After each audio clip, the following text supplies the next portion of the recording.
বিশ্বকাপের উত্তেজনাপূর্ণ ম্যাচ শেষে স্টেডিয়ামের বড় পর্দায় ধরা পড়ল এক আবেগঘন মুহূর্ত।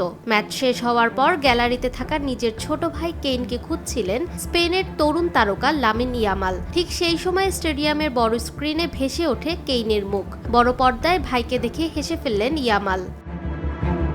এরপর বড় পর্দায় যখন ভেসে ওঠে ইয়ামালের ছবি, তখন আনন্দে আত্মহারা হয়ে ওঠেন ছোট ভাই কেইন। ভাইকে দেখে তার উচ্ছ্বাস যেন মুহূর্তেই দ্বিগুণ হয়ে যায়। দুই ভাইয়ের এই হৃদয়স্পর্শী মুহূর্তটি ক্যামেরাবন্দী হয়ে সামাজিক যোগাযোগ মাধ্যমেও ছড়িয়ে পড়ে।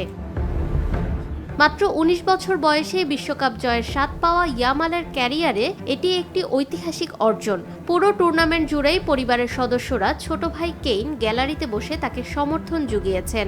ম্যাচ শেষে সেই ভালোবাসার প্রতিফলনই যেন দেখা গেল স্টেডিয়ামের বড় পর্দায়।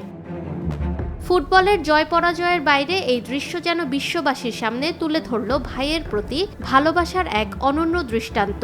ছোট ভাইকে সন্তানের মতো আগলে রাখা, তার প্রতি গভীর স্নেহ ও মমতার যে বন্ধন, সেটি যেন বিশ্ববাসীকে শেখালেন লামিন ইয়ামাল। বিশ্বকাপের অসংখ্য স্মরণীয় মুহূর্তের ভিড়ে এই আবেগঘন দৃশ্যটিও জায়গা করে নিয়েছে দর্শকদের হৃদয়ে।